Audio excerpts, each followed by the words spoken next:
Wiley, and introducing him is Will.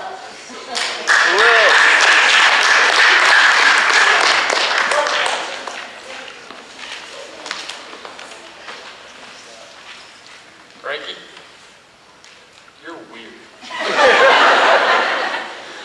First time I ever met you was in 5th grade at St. Francis. I only knew you for about a week, but I don't think you've changed since then. Except maybe you started to like girls. You still don't know what you're talking about half the time. You love sports, and you're great at caring for ladies. Your first encounter with a girl was in high school, lasted 2 weeks. A little after this breakup, your appendix ruptured. I think that's quite ironic.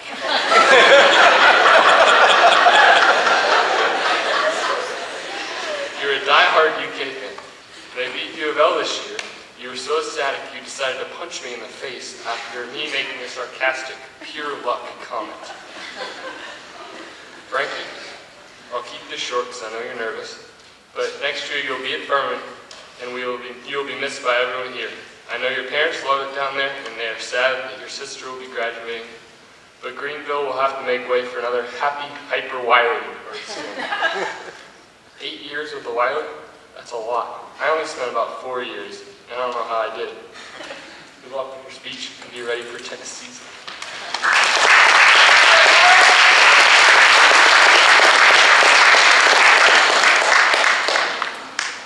Bruce Willis, Tiger Woods, Bill Withers, Samuel L. Jackson, and Moses. What do these men in history have in common? All of them suffered from a speech impediment at birth, which ultimately influenced their lives in a huge way.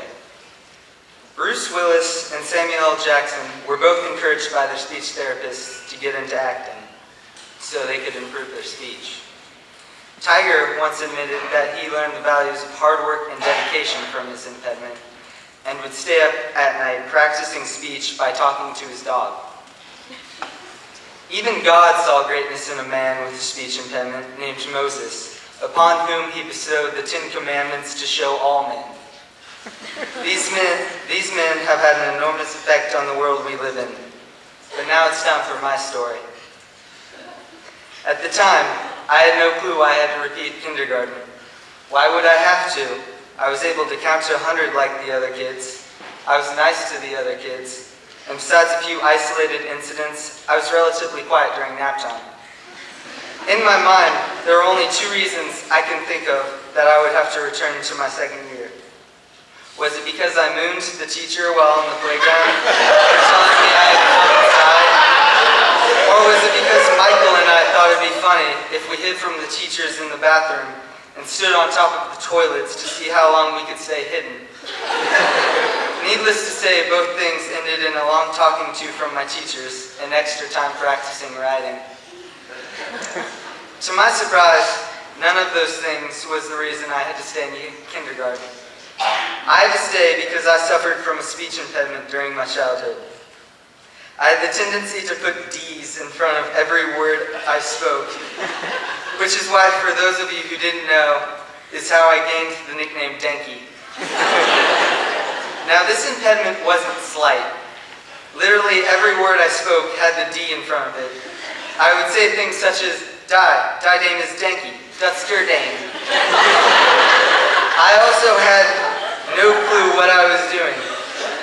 I acted as though I was doing nothing wrong, and I was confused why I received odd looks while I talked. When I introduced myself to people, they would repeat the name Denki to check to see if I had misspoken. And I would be upset because I wondered why they couldn't say my name right. It wasn't long until I was at the point where I needed to go to speech therapy twice a week to correct my problem. During these sessions, I was pulled out of my usual classes and led down the hallways at Highland Presbyterian School. I was then put into a small room at the end of the hallway. The room had 2 chairs and a mirror. In that room, I would sit in front of the mirror and with my speech therapist's help, would repeat numerous words in front of the mirror until I was able to say the words. Getting words right was the best because she would reward me with an Oreo. Although I hated being isolated from other people, the Oreos were enough enticement to keep me coming back. With enough practice, I finally was at the point where my parents and other members of my immediate family could understand me. It would take a little bit longer for other people to understand me, though. Although my impediment had finally ended, a new problem arose. During my classes, as I stared into the mirror, I was taught to sound out every single sound slowly so that I could see what I was doing wrong. This carried over to my everyday life. I wanted to enunciate everything perfectly, and I had perfect diction. Many teachers must be thinking that this wasn't a problem, but a blessing. But trust me, it wasn't. I talked so slowly and in such a staccato that people lost interest in what I was saying to them, or they would discount me because I talked so slowly I sounded stupid. This became so frustrating to me that I couldn't communicate with other people, because for those of you who know me, I've got a lot to say. Soon I learned all I needed was time to adapt. As time passed, I acclimated myself to everyday speech, and I eventually conquered it. I am proud to say that in around 5th grade, I finally learned to talk like a functioning member of society. I was so relieved to finally talk to other kids and not be questioned for the way I talked. Now I could go on and on about how communication is essential to all human relations, but instead I will leave you with this. Never let your voice go unheard, because you'll never appreciate it until you don't have it. Thanks for listening to my speech. Bye.